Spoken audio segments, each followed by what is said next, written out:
This is Natalina Love. We've got the wonderful and amazing Rori Ray, our feminine energy guru. We've been on this kick of talking about what we want, what we need, what kind of feminine energy space we need to be in order to inspire men, to inspire the world, to inspire. I want to bring in the whole business siren world as well, the marketplace of the world into to want to be in our atmosphere. Fairly big topics. So two of the bigger topics here are setting a time and space to negotiate your needs with an avoidant type.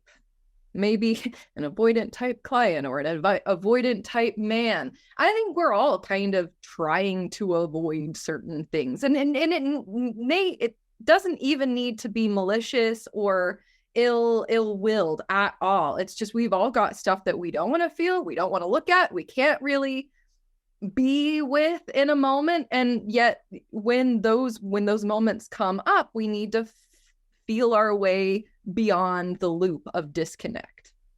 The second topic, we'll see how far and deep we can get into it, is when the men in our rotation, or perhaps as a business siren, the clients, the people that we're seeing, the parts of our funnel, when they don't really seem to be about you. They're kind of interested. They want to talk to you. They want your energy, but they're not really about you, meaning that you may share, oh, this is how you can work with me, or this is the kind of relationship that I want. If you're dating and you're on dating apps and you're having those first contact conversations, and if it's a man, he doesn't really seem to be on board with your vision of relationship. And so you kind of keep having these weird conversations that don't go anywhere, and then you start feeling like you're not feeling heard, and it gets frustrating. That breaking out of that loop, maybe too big conversations for 15-20 minutes. I don't know, what do you think, Rory? I think let's break it in half and let's do two sessions. Let's leave the second one for next time. Let's hit the first one. So basically, you want to have a tough conversation with someone and they're not open to it, or they're not ready for it, or the timing's bad, and you hate always being the one to open a conversation. Okay, so setting a time and space to negotiate. Is that kind of the main question? Yes. And this is one of your brilliant, I want to call it a tool, but I suppose it is. Scripts can be tools of how we can invite someone into a conversation or to create space for a difficult conversation to be had. All right, so let's talk about energy here. Let's go back to the basic of the push and the pull.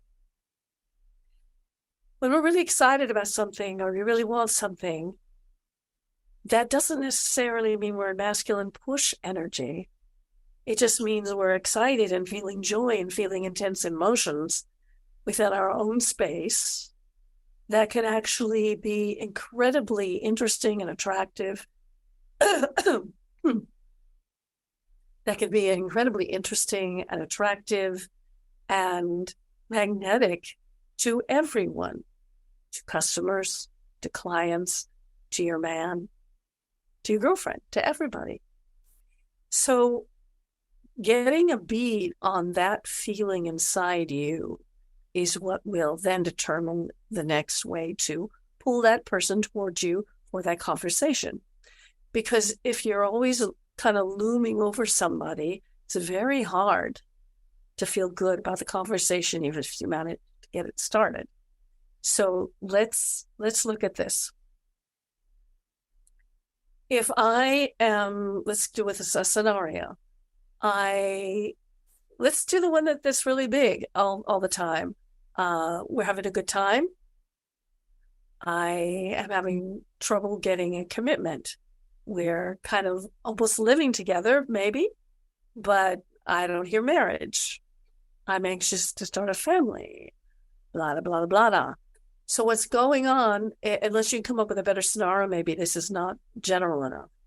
You think of something better? I think this is really good when there's no concept of commitment just yet. All right. So it's there. Now, I, first of all, know that one of my best friends, he was not interested in marriage for 5 years. Like, finally, she said, I'm going to want to get married sometime. I'm not going to be able to just keep going on like this. And he looked at it and went, oh, and that was the end of that conversation. And then a month or two later, he came up with the idea all by himself. So notice the way she finally said it to him was not, I'm unhappy. I am disappointed. I am needing something more from you. Can you please get on board with commitment or tell me? In other words, that would have been directed towards him. He would have felt pressured. He would have felt all that stuff. And I'm not here to say he shouldn't feel pressured because, yeah, it is in his court. But here we have to deal with what we want, which is results, right? Right? So what's the point of doing something that's just going to put you back to start just because you think it's the right thing to do? Man, that's not how things work. You want what you want, and we don't want to be strategic.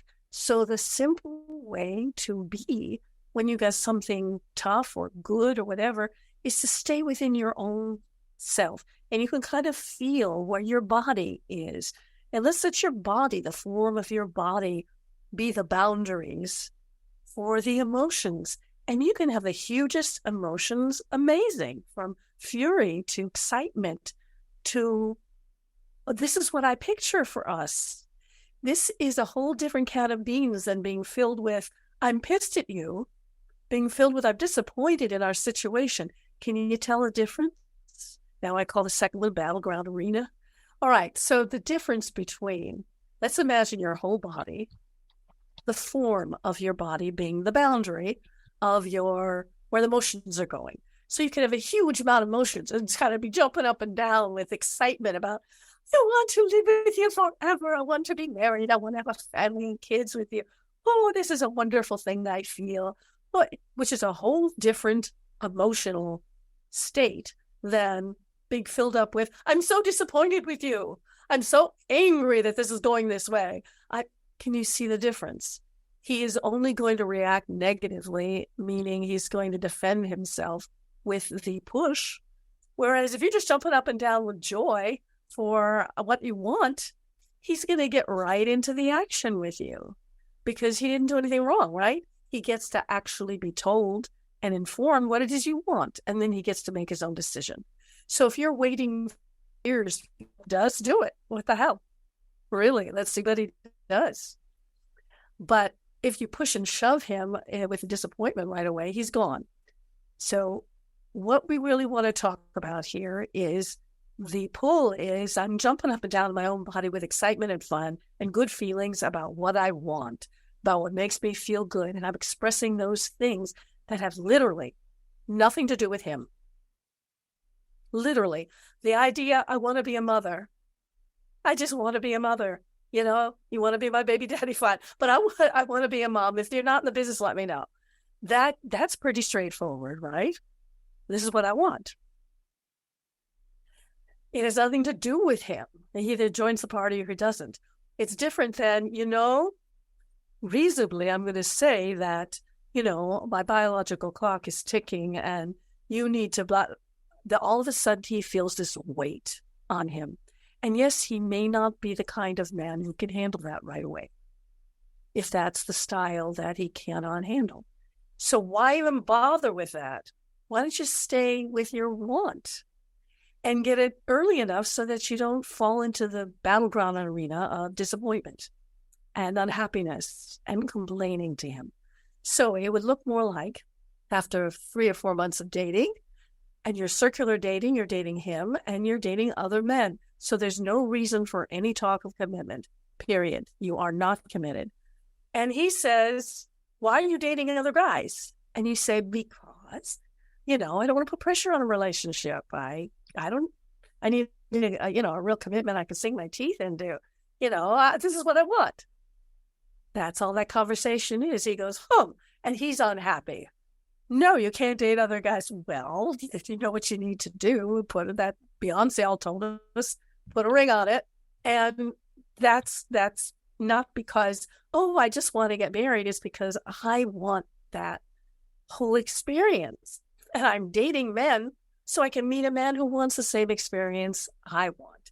It's a very different thing than saying, I'm dating you because I have chemistry with you and I have feelings and everything. Now, could you please be the man who's going to commit and marry me? That is just not going to get you anywhere. And to date with that in mind will not get you anywhere. So here's circular dating. And let's say we got past that section with, I'm just going to date other guys until you're ready to commit. No big deal, nothing. Let's have fun.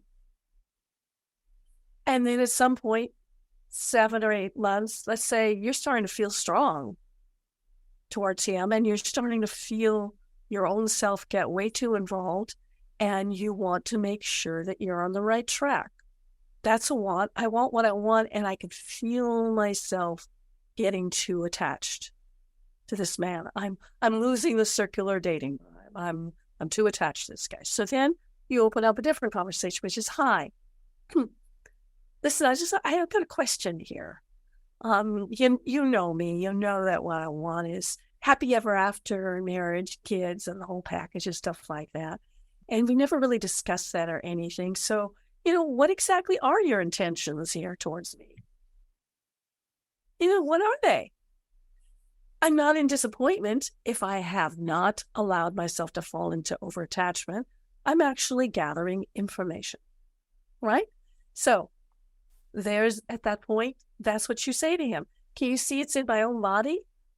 I'm just curious. I want the information. What are your intentions? What do I have to work with here? There's no way for me to push unless, can you please tell me, what your intentions? Because I've really given you a whole hell of a lot. Can you tell the difference between the two? Even if you try to be really nice and really careful with your words, he can feel hey, what are we doing here? No, you guys go, hey, I want this. So what do you want? What's going on here? And you can do this at any time if you start to feel like you're getting too attached and you don't want to keep that mouth part shut. You don't want to keep that shut. And you need to feel free to circular date and find the man who wants what you want. And let's say you get past the intentions. Oh, my intentions are that you are the right girl for me and I can keep going and maybe we'll get married. Well, that's not exactly a real answer, right? So don't take it for a real answer. Oh, thank you for letting me know that. And you keep dating other guys. And then one day you say,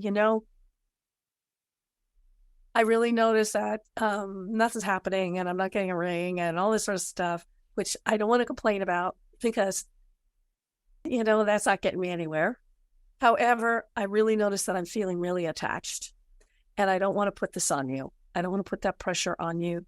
And so I kind of need some space right now to kind of figure out what to do. I need to step back a little bit. I need to date other guys more, give you time, to make up your mind. I'm totally, don't want to push anything or rush anything. I just need to take care of myself. So if you get to the point where you feel terrible, that's a real hard thing to say because you can't be easy breezy. So what I want you to do is be easy breezy always. If you're going too attached, you're not taking care of yourself properly and you're not circular dating properly. You cannot get attached to a man more than he is attached to you. That really should be an impossibility. So make sure that is an impossibility. And if he doesn't want to have that discussion, my guess is that if you approach it, not my guess, my certainty, is that if you approach this not as we're going to have a real serious discussion where I'm going to pin you down, I'm going to tell you everything you're doing wrong and how stupid you are and what you need to do in order to keep me. Of course you're not going to get at it. Of course he's going to avoid that. But if you just pop out in the middle of dinner, I really like this feeling. I'd rather be here than with any of the other guys I've been dating. This is a problem for me. Help. What should I be doing? That's a whole different vibe. He can talk to that. All right, Natalina, what do you think? Yeah, I was just typing a note like that, the radical vulnerability that could be in those moments. Because I mean, we have all said that. Like, I like him more than anybody else that's in my dating rotation. I feel more interested in this guy than anybody else that I'm seeing. And then I mean, and how vulnerable that is to both admit that to yourself. Because even when you're saying those words out loud, or even to your coach of, I like this guy more than everybody else, like sitting with that and being able to go, yeah, what a scary feeling, or I'm not really sure what to do with this, or being able to get into that space to look at yourself, look at what's going on, look at what you're available for from this space without going into the battleground arena where you're like, okay, well, I'm fighting for him and I'm fighting for this before he's even on board, which is where the feminine energy invitation is, to be the tree, to be the lighthouse, to be the starshine, to let him, like, to trust that love will find you. And that space of, oh no, I am feeling attached and I'm not really sure how to stay cool, or to not get grumpy with myself, or with, to let those feelings come out sideways in a way where we get even less love than, where it's, I'm never going to be loved, or I'm never going to have the great relationship. He's never going to want me, where we can fall into, I don't even know if that's a battleground arena or if it's beyond the battleground into like the shadow of the valley of, I don't know. Well, everything you said was perfect. And all a good man, who is the man that you want, really wants, is a woman who's straightforward, solid. She can handle life enough so that he feels he's not in a trap with somebody who is not capable. He wants to feel that you love him in the sense that you love him, not your idea of him, but who he really is, who he doesn't think is so great. Mm-hmm. He just wants to feel you're straightforward. You tell the truth to him. He wants to feel like he can just trust you. He wants a solid person. And your goal is, if you do not feel like a solid person right now, is just to start slowly, baby stepping, to start trusting your own self.